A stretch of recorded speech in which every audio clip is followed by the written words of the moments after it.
Earlier you were saying that in communism, I guess the people higher up in power will be the ones that you would have to hope that they will have a certain type of heart or mind frame in order to substantiate the people living there. But isn't that literally like what we're living in now in a capitalistic society where we're literally depending on people higher up on the chain to make decisions for us in that sense? And also, in capitalism is usually equated with free market. And a lot of people, like a lot of conservatives say, that you can't regulate a free market because then it's not really free. But wouldn't you say that's one of the main problems of capitalism?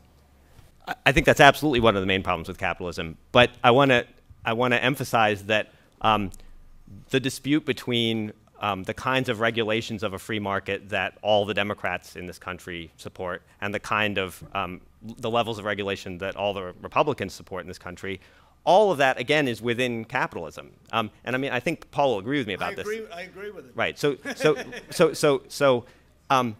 I think you and I would probably agree about the levels of regulation that there ought to be. But that's you and me agreeing about capitalism, right? We agree about that as capitalists. So if you think there should be more regulation of a free market, you have to agree with me and you have to disagree with Paul. Unfortunately, I'm sorry, but that's the way it is. As for the point about the people at the very top, again, one of the virtues, I think, of a capitalist system is that the political system and the economic system are largely separated. So in communism, they're the very same system. And so the people who are at the head of the political structure are also the people running the economy. In capitalism, that's not true. And so we don't have to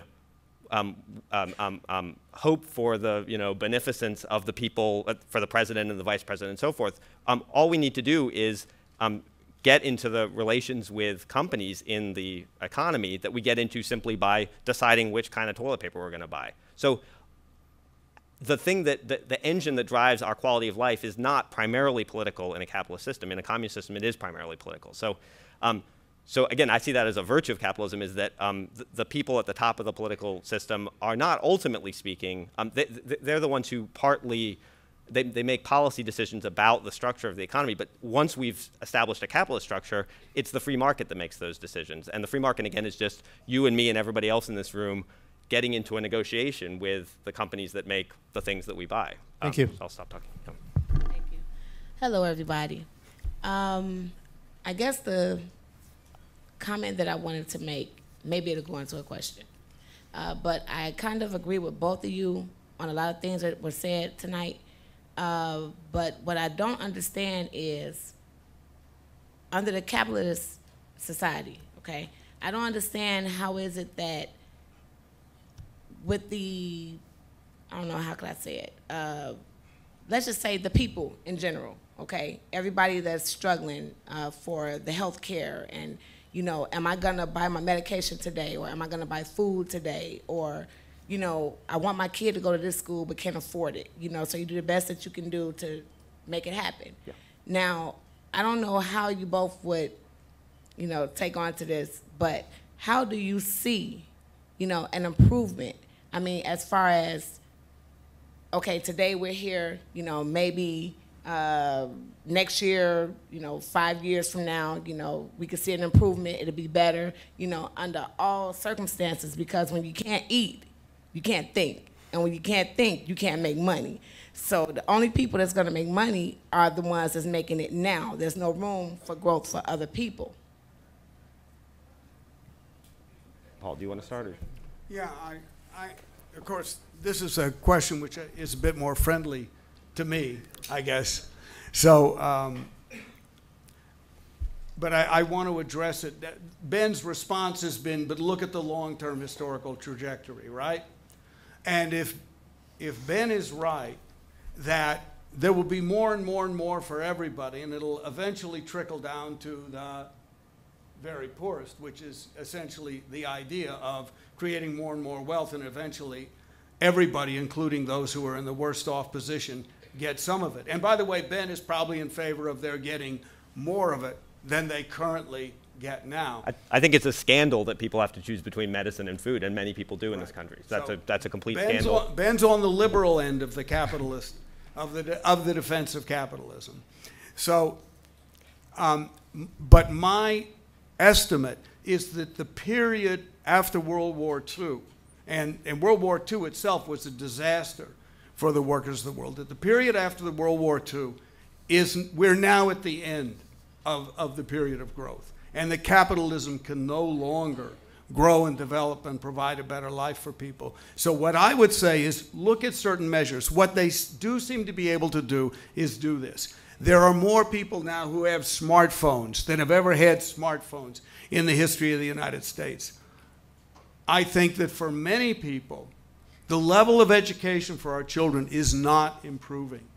That they may be getting degrees, but they're not learning that much in school. And the schools are very, very, very poor. And I suspect they're much worse than they were in my generation. I'm something of an old man. Okay? So I do not think things are getting better in the ways that Ben described. I think there are more goodies. I think there is more trash, if you know what I mean, because I think most of these goodies are trash. And what I think there is of the things that people need, health care, housing, and education, and constructive work, that those things I think are going to be scarcer and scarcer in the period ahead.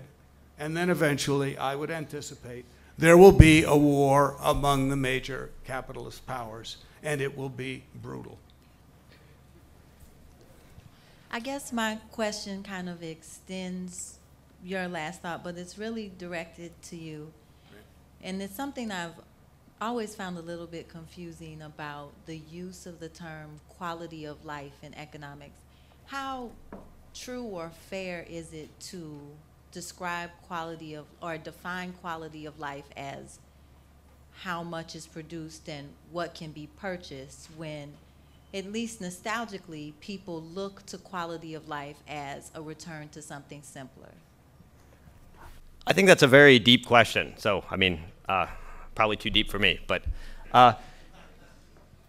I take the, I think you're absolutely right that the idea of the quality of one's life is a much broader and richer idea than anything I've said here, right? Ultimately speaking, you know, we have the idea of what a good life is like, what a flourishing, happy human life is like. And that involves countless things. I've only mentioned two things here, right? I've only mentioned material circumstances. That I included health in that, right? And how long you live and so on. But material circumstances and freedoms. I said that capitalist countries deliver more freedoms than any other country. Those are just two things in life. And we wound up emphasizing the material side of it. But I completely agree with you that there's more to life than material possessions. We all know people who overvalue material possessions. This is something I was sort of touching on earlier. The things that give your life meaning, the things that in that sense generate a quality of life, are mostly not going to have anything to do with either of the things I just mentioned. That is, not with material possessions and not with freedoms. The reason that I've been emphasizing those is I think those are the two things that a government can provide, that an economic system can provide. I don't think the things that are really crucial to the meaning of a human life, any government or any economic system can give you. Those are going to be, that's so to speak, between you, the people you love, you know, your community and so forth. So that's why I've sort of narrowed it down to that, is because I think that's the role that an economic system can, and maybe Paul disagrees with me about this, I'm not sure, but that's why I've been focusing on that. But you're absolutely right that in a certain sense, we haven't even begun the question, what makes a life of high quality? That's a deep philosophical question. Thank you. Ladies and gentlemen, we have time for just two more questions and the closing statements from our speakers.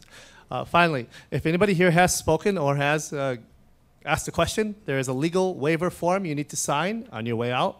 Ask the ushers, and they will be able to indicate that to you. Also, our ushers, in the next about 3 or 4 minutes, please start making your way down to the sides to help the exit process. Two more questions. Good evening. My name is Marco Rodriguez. Is there any, would you consider, as a capitalist, would you think there's any rational thought in communism?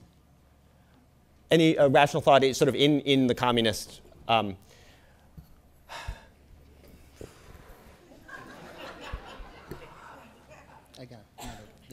I think that people like my esteemed opponent here are very well intentioned. I think they have good intentions.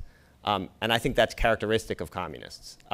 Though I think that those good intentions, again, when they've been brought to bear in the actual world, when people have set up communist societies, those good intentions have tended to take a turn south, and you wind up with mass murder and mass starvation and terrible political oppression.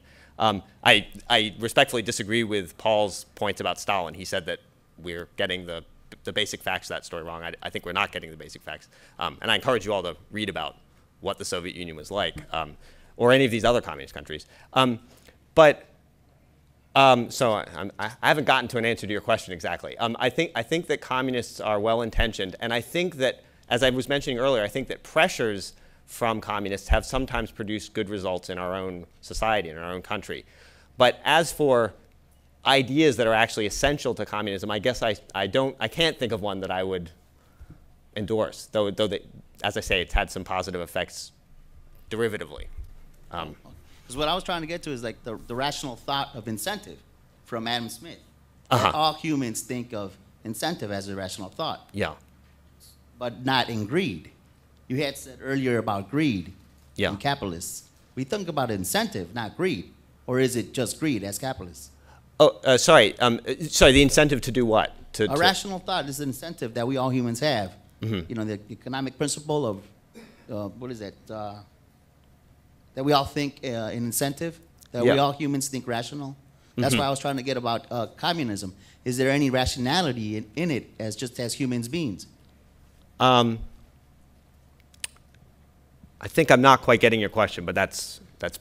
I think what he's saying is that the incentive within capitalism is the free market, where the competition fuels things like iPhones and things of that nature, MRI machines.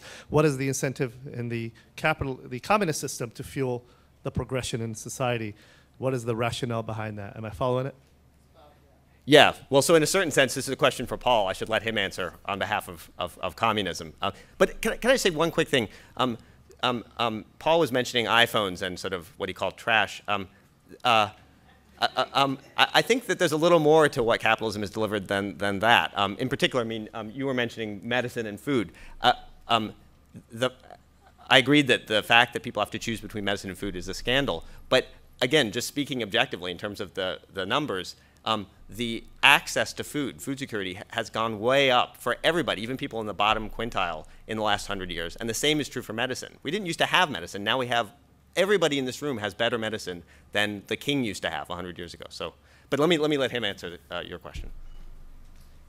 Well, I think if I understand it, and if Khaldoun paraphrased it correctly, that the motivation under capitalism, in a communist society, the motivation is the highest human motivation, which is to live a useful life, and to live a life which is of use to others, and to find joy in living such a life by doing, by the work you do.